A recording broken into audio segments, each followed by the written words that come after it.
ഇനി ചില സുപ്രധാന GCC വാർത്തകൾ പരിശോധിക്കാം. കുവൈറ്റിൽ പുതിയ താമസ നിയമം പ്രാബല്യത്തിൽ വന്നു. പ്രവാസികൾക്ക് ഏറെ നിർണായകമായ പുതിയ താമസ നിയമങ്ങളും ചട്ടങ്ങളും ഇന്നു മുതൽ കുവൈറ്റിൽ നടപ്പിലാക്കി. വിസ ഫീസുകൾ വർദ്ധിപ്പിച്ചതും സന്ദർശക വിസയിൽ എത്തുന്നവർക്ക് ജോലിയിൽ പ്രവേശിക്കാനുള്ള നിബന്ധനകളിലെ മാറ്റവുമാണ് ഇതിൽ പ്രധാനം.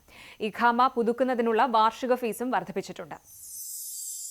UAEയിൽ ക്രിസ്മസ് തിരക്കും മഴ മുന്നറിയിപ്പുമുണ്ട്. ക്രിസ്മസ് ആഘോഷങ്ങൾക്കായി UAEയിലെ പള്ളികളിലും പൊതുവിടങ്ങളിലും വൻ തിരക്ക് അനുഭവപ്പെടുന്നുണ്ട്. അതേസമയം വടക്കൻ മേഖലകളിലും അലൈനിലും നേരിയ മഴയ്ക്കും തണുപ്പിനും സാധ്യതയുണ്ടെന്ന് കാലാവസ്ഥാ നിരീക്ഷണ കേന്ദ്രം അറിയിച്ചു. ജബൽ ജെയ്സ് പോലുള്ള വിനോദസഞ്ചാര കേന്ദ്രങ്ങളിൽ അതീവ ജാഗ്രതാ നിർദ്ദേശമുണ്ട്. ഖത്തർ ടൂറിസം മേഖലയിൽ വൻ കുതിപ്പുണ്ട്. 2025 ഖത്തറിലെ വിനോദസഞ്ചാര മേഖലയിൽ റെക്കോർഡ് വളർച്ച രേഖപ്പെടുത്തി.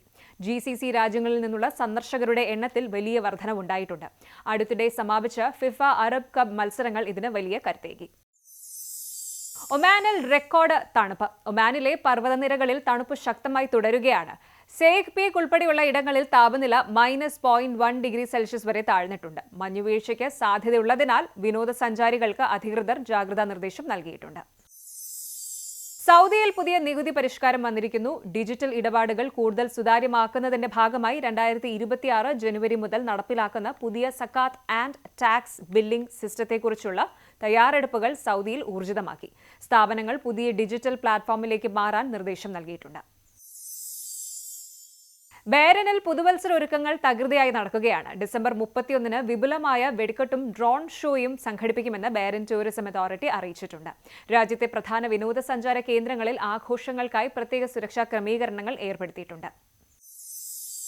നിയമപരിഷ്കാരങ്ങളും സാമ്പത്തിക മാറ്റങ്ങളും പുതിയ വർഷത്തിൽ പ്രവാസികൾക്ക് കൂടുതൽ സുതാര്യമായ തൊഴിൽ സാഹചര്യങ്ങൾ ഒരുക്കുമെന്ന് പ്രതീക്ഷിക്കാം.